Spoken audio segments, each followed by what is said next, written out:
nama saya Jovan Kurniati, kelas 7. Saya hari ini akan membahas tentang keberagaman budaya di Indonesia. Yang pertama ada suku Bali. Suku Bali adalah suku bangsa mayoritas di Pulau Bali yang menggunakan bahasa Bali dan mengikuti budaya Bali. 5 keberagaman budaya Bali yaitu tari pendet sebagai tarian tradisional, payas agung sebagai pakaian adat, babi guling Bali sebagai makanan khas, balai manten sebagai rumah adat, dan ngaben sebagai upacara adat. Penjelasan dari masing-masing keberagaman Bali. Yang pertama, tari pendet berasal dari Bali yang dilakukan pada saat upacara-upacara keaman Bali, yang bertujuan untuk penyambutan atas turunnya dewata ke alam dunia. Lalu yang kedua, payas agung adalah pakaian tradisional masyarakat Bali. Payas agung ini biasanya dipakai ketika upacara pernikahan atau potong gigi. Yang ketiga, ada makanan khas babi guling. Babi guling adalah salah satu makanan bagian dari tradisi Bali, yang juga berguna untuk memperkuat keyakinan agama masyarakat Bali. Yang keempat, ada rumah adat Balai Manten. Balai Manten adalah rumah adat Bali yang digunakan untuk kepala keluarga atau anak perempuan yang belum menikah. Tujuan rumah adat ini adalah sebagai bentuk perhatian keluarga kepada anak gadis agar kesuciannya tetap terjaga. Yang terakhir, upacara adat ngaben. Ngaben adalah upacara pembakaran jenazah umat Hindu di Bali. Tujuan dari upacara ngaben yakni tak jauh dari pembersihan amal seseorang yang meninggal dunia. Suku Betawi. Suku Betawi adalah salah satu suku bangsa di Indonesia yang memiliki kekerabatan etnis dengan Melayu, Sunda, dan Jawa. Keberagaman budaya Betawi. Tari cokek sebagai tari tradisional, baju sadaria sebagai pakaian adat, soto Betawi sebagai makanan khas, rumah kebaya sebagai rumah adat, dan adu silat sebagai upacara adat. Tari cokek adalah tarian yang dilakukan untuk mengiringi sebuah pertunjukan tari. Tujuan dari tari ini adalah menjaga kebersihan hati dari masyarakat dan bahwa dalam kehidupan ini manusia harus senantiasa menjaga kebersihan hatinya. Baju sadaria merupakan salah satu baju khas adat Betawi yang digunakan oleh pria dan sering dipasangkan dengan baju kurung. Makanan khas soto Betawi merupakan soto yang khas dari daerah DKI Jakarta. Rumah kebaya adalah sebutan dari rumah adat suku Betawi. Disebut dengan rumah kebaya dikarenakan bentuk atapnya yang seperti lipatan-lipatan yang terlihat seperti lipatan kebaya. Main pukul atau adu silat dipakai pada acara adat perkawinan Betawi, yaitu palang pintu. Makna dari tahapan adu silat atau main pukul adalah keberanian dan tekad.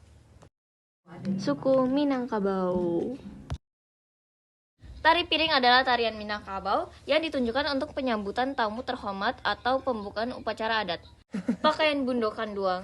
Pakaian bundokan duang ini memiliki makna tentang pentingnya peran seorang ibu dalam mengatur keharmonisan dan kerukunan keluarganya saat di acara-acara penting atau formal.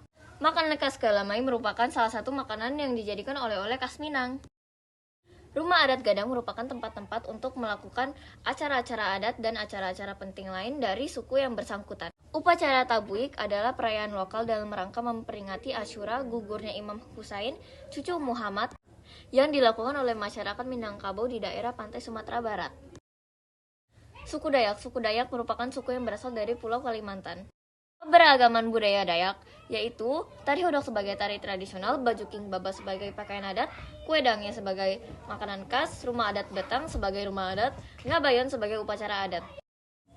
Tari hodok adalah sejenis festival yang berupa tarian ungkapan syukur yang digelar oleh subetnis Dayak di Provinsi Kalimantan Timur.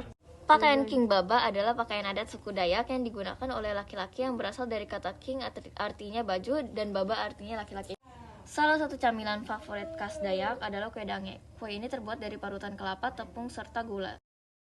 Rumah adat Betang adalah rumah adat khas Kalimantan yang terdapat di berbagai penjuru Kalimantan dan dihuni oleh masyarakat Dayak, terutama di daerah hulu sungai yang biasanya menjadi pusat permukiman suku Dayak. Ngaboyon adalah ritual upacara tutup tahun yang diselenggarakan oleh masyarakat suku Dayak Salako. Suku Baduy alias Sunda Baduy merupakan sekelompok masyarakat adat Sunda di wilayah pendalaman Kabupaten Lebak, Provinsi Banten. Tari Baduy adalah satu jenis solawatan yang lahir di kawasan pedesaan. Tari Baduy pada awalnya hanya dilakukan di dalam upacara peringatan Maulud Nabi SAW. Pakaian jamang sangsang merupakan pakaian tradisional suku Baduy. Kata jamang mengacu pada warna putih, sedangkan sangsang merujuk pada warna pakaian tersebut dipakai dengan melekat pada tubuh. Kue jojorong terkenal di Banten, tapi jarang yang mengetahui kalau asalnya dari Baduy. Kue ini terbuat dari tepung kanji, tepung beras, dan gula merah. Aroma dari daun pisang menjadi ciri khas dari makanan ini. Rumah adat Sulanyanda adalah rumah adat yang ditinggali oleh suku Baduy. Nama Sulanyandat sendiri terinspirasi dari bentuk atap bangunan rumah adat tersebut. Upacara adat Seba Baduy, salah satu tradisi masyarakat suku Baduy adalah perayaan ritual Seba yang rutin dilakukan setiap tahun. Seba Baduy merupakan tradisi yang biasanya diselenggarakan saat pertengahan tahun setelah warga Baduy selesai menggelar ritual Kawalu atau bulan puasa dalam kalender adat Baduy. Sekian pembahasan dari saya, terima kasih.